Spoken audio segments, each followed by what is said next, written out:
Okay, hello. So, this is the second video that I have, or that I plan to upload. I've taken more than two, but the first one's, ow, Rupee, don't do that. Don't pull me. The first ones I don't think are that great. So, trial and error. But I figured I would take you guys through this little park that Rupee and I like to go walking in. This is Rupee again. You probably saw him in the first video. If I have uploaded them in the same order, I don't know if I will. Anyway, I'm very out of shape, so I'll probably be huffing and puffing up these hills. But Rupee will be going full steam ahead because he just has a great time in this park here. So many fun things to smell. It is evening time. The sun will probably go down not too long from now, probably after the video ends. I don't expect this video will go on too long, but you know, I just thought I would take you guys through and see this little wild park area. It's pretty nice. It's basically a small mountain, like a big hill or somewhere in between. But it's this beautiful little wooded area on this side. There's lots of trails and stuff like that. One thing that I've found here that I haven't seen in the States before is these like carpets. As you can see, it's like a really thick rope woven together into this sort of carpety thing. It's really great. It like prevents erosion. It makes the path not so muddy. It's really nice. Good boy, Rupee. Better out than in. All right. Okay, I'm gonna take care of this poop and I will rejoin you in a few seconds. All right, I caught my breath and we are at a point that I want to show you guys. So again, we're just in another part of this little woods, and the cool thing that I want to show you guys is just through here into this clearing. Come on, bud. Rupee is now given a little bit more leash. I have him on his extendo leash here, so he can move a little bit more, which is nice. He likes it. But if we see some other people, I'll probably rein him in. Anyway, so yeah, I want to show you this through here. Really pretty little part of this mountain. First of all, the view, as you can see, is pretty awesome. We can see that mountain across the way. Over there is another mountain, and the sun, with the sun kind of going down over the mountains. It's so beautiful here. But as you can see with these little mounds, this is a Korean cemetery. A very big one and a very beautiful one. A couple of things I want to mention as far as differences from Korean cemeteries to American cemeteries, for the most part. So first of all, you'll notice that we're on the side of a mountain. That is very typical for a Korean cemetery. One thing that's a little different is that this is so big.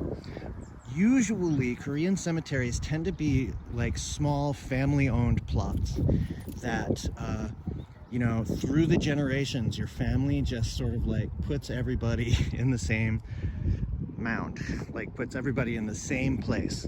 And then as you go in your life, the responsibility of taking care of the plot is just passed down from father to son, from mother to daughter through the generations.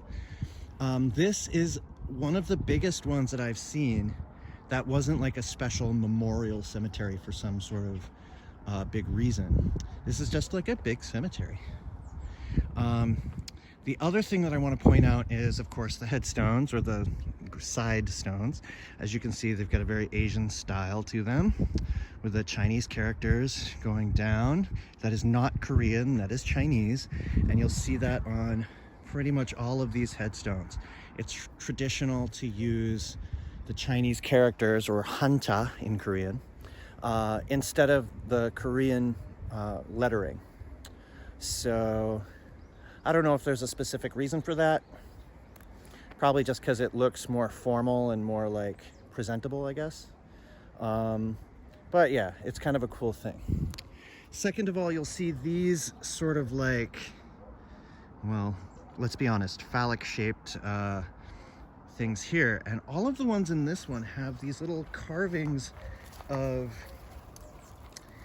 squirrels on them, like this guy here. And they'll be in different positions. You see on that one, he's facing downwards. Sometimes they're in different positions on different ones. I have no idea the significance of that. No clue. I would love it if someone would tell me, but I'll have to ask some of my Korean co-teachers and stuff if they know. I'm gonna guess they don't, though. It might just be a stylistic thing that the people who like founded this cemetery decided. I don't know. Another thing that I'd like to point out, you might think that it looks kind of unkempt. You know, there's like long grass and like weeds everywhere, and it's kind of wild, especially compared to the super well manicured graves and cemeteries in the States. Again, I think the interesting thing here is that generally speaking, the family is responsible for maintaining their own family's grave. So I don't think that there's a caretaker that takes care of this whole area. It's like if this was the Cates family plot, then it would be our responsibility to come here and mow the lawn and to plant flowers and do all that stuff. And I mean, of course we could hire it out, we could hire someone to do it, but it would be our responsibility, which I think is pretty interesting. I also kind of like it. I like that it's a little wild. I like that it's not so manicured. I just think it smells great here. It's got such a fresh breeze. It's so, I don't know, it's just so naturally beautiful, don't you think? I think so. I really like walking this way, and Rupee likes it too. He's eating the grass. Rupee, come on, you cow. Are you a sheep? Huh? Should I have called you sheeple? That was a bad joke. All right, come on, let's go. So we are not gonna go through the cemetery here. I've only ever been like down in and amongst the plots a couple of times. We usually just kind of like take a few minutes up here to admire the view and then head through the woods this way, which is what I'm gonna do today. But just before we do, let's go over here and check out this amazing view. Ah, look at that. So pretty. So nice. Now, a lot of Korea sort of looks like this. Korea is a very mountainous area. There's tons of mountains, and the way that Korean civilization has built up over the centuries is they have built their villages and cities in the valleys between the mountains. The mountain tops are sort of off limits, right? Like there's a few Buddhist temples that are up on mountainsides and stuff like that. But most of the time, people just build in the valleys in between. Of course, with the exception of like cell phone towers and wires and power lines and stuff like that. But yeah, man, such a pretty view. I love this area. this is one of the nicest natural places near where I am right now. As I mentioned in the last video, Namyeongju is a suburb of Seoul. I may not have mentioned that in the last video. I can't remember. Like I said, I made lots of attempts and I said lots of different things in all the different attempts. So if I reference something that I said before that I didn't actually say before, it's because it's in a video that I deleted. And one thing that I did reference in the past video is why I keep spinning around. Well, as you can see here, Rupi is on a leash that is attached to my backpack. That's why I can be hands-free. But that also means that when he walks around me, I have to do a spinny spin to right the leash. What are you looking at, bud? What are you looking at? Okay, 가자. Let's go. Rupi, come. Good boy. So we'll keep going through here. Over here. So this is a really good visual of what a typical Korean cemetery would look like. If you're hiking up in the mountains in Korea, you will see tons of little areas just like this. Just a little clearing with one plot, maybe some statues, maybe some flowers, and this will be one family's plot. Very rarely do you see the big ones like that one back there. They most often look like this. It's pretty cool. So we're gonna keep going down here. Again, this is just walking through some woods. Nothing you haven't seen before in Maine. So I'll connect back up when I get to something more interesting. All right, I brought you back because I wanted to show you this beautiful sunset through the valleys, over the mountains. And yeah, like right now, we're just at an intersection. This red light takes forever to change. But man, it's pretty right now, huh? Yeah.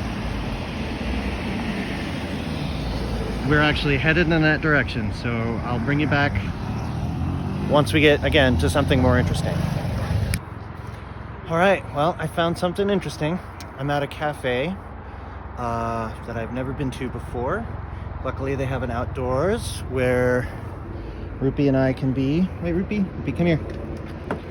Good boy. I got some, it's like an almond bread or something, and a cafe latte. It's such a beautiful little cafe. This is the second floor, but I haven't shown you the best part. It's the view.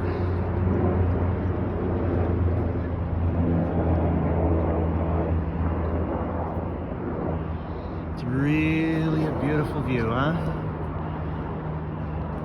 Actually, when we were watching the sunset before, that was the like mountain crevice, I guess, valley area that the sun went behind. It's pretty. I like it.